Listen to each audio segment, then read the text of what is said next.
नमस्कार, आप देख रहे हैं सुदर्शन न्यूज और मैं शिवांगी जैन एक बार पुनः आप सभी का स्वागत करती हूं हमारे इस विशेष कार्यक्रम बदलता महाराष्ट्र में। मुख्यमंत्री देवेंद्र फडणवीस ने बताया कि वित्त मंत्री निर्मला सीतारमण द्वारा प्रस्तुत किए गए केंद्रीय बजट में महाराष्ट्र को केंद्रीय करों से मिलने वाला हिस्सा 98,306 करोड़ रुपए होगा।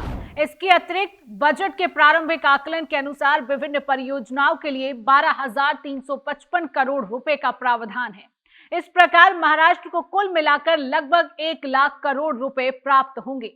मुख्यमंत्री ने कहा कि इस बजट में नियोजित शहरीकरण, उद्योग और उद्यमिता को बढ़ावा, निवेश और रोजगार सृजन के लिए ठोस उपाय किए गए हैं। उन्होंने बताया कि इंफ्रास्ट्रक्चर क्षेत्र में सरकार 12 लाख करोड़ रुपए का निवेश करने जा रही है, जो पहले केवल 1 लाख करोड़ रुपए हुआ करता था। 5 लाख की आबादी वाले शहरों के विकास को ध्यान में रखते हुए एकीकृत शहरीकरण की योजना बनाई गई है। साथ ही कृषि, पशुपालन, मत्स्य व्यवसाय और सिंचाई के लिए भी महत्वपूर्ण प्रावधान किए गए हैं। इससे विभिन्न क्षेत्रों को दिशा, गति और पर्याप्त निधि मिलेगी, जिसका महाराष्ट्र को बड़ा लाभ होगा।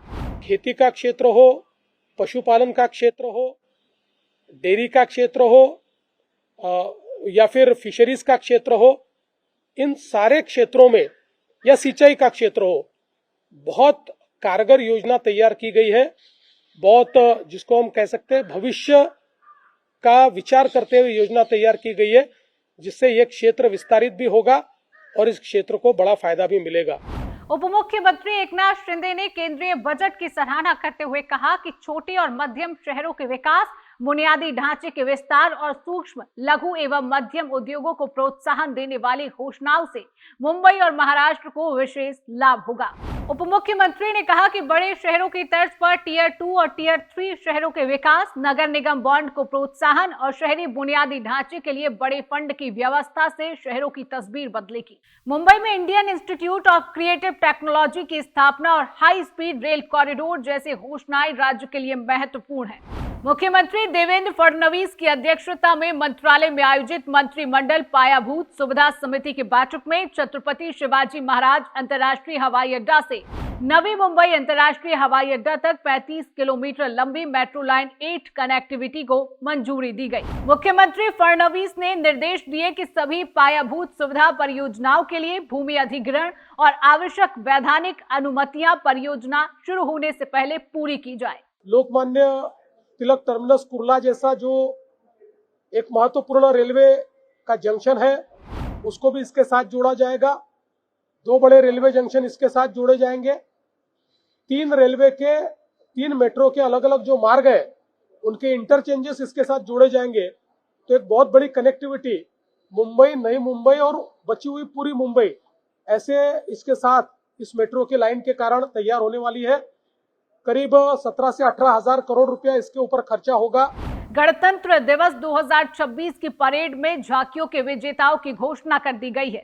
इस वर्ष महाराष्ट्र की झांकी ने राज्यों और केंद्र शासित प्रदेशों की श्रेणी में प्रथम स्थान प्राप्त किया है। गणेशोत्सव आत्मनिर्भरता का प्रतीक इस विषय पर आधारित इस झांकी ने महाराष्ट्र की सांस्कृतिक समृद्धि और आर्थिक स्वावलंबन का प्रभावशाली प्रदर्शन पूरे देश और दुनिया के सामने रखा।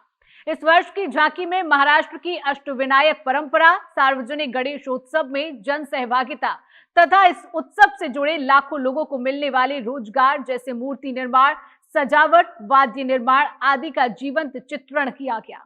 आत्मनिर्भर भारत की संकल्पना में महाराष्ट्र का गणेशोत्सव किस प्रकार महत्वपूर्ण योगदान देता है, यह इस झांकी के माध्यम से प्रभावी ढंग से प्रस्तुत किया गया। मुंबई में प्रजासत्ताक यानी गणतंत्र दिवस के अवसर पर वर्ष 1937 का ऐतिहासिक टर्न टेबल लैडर अग्निशमन वाहन फिर से सेवा में शामिल किया गया। बीएमसी मुख्यालय में इसका अनावरण मुख्यमंत्री देवेंद्र फडणवीस के हाथों हुआ।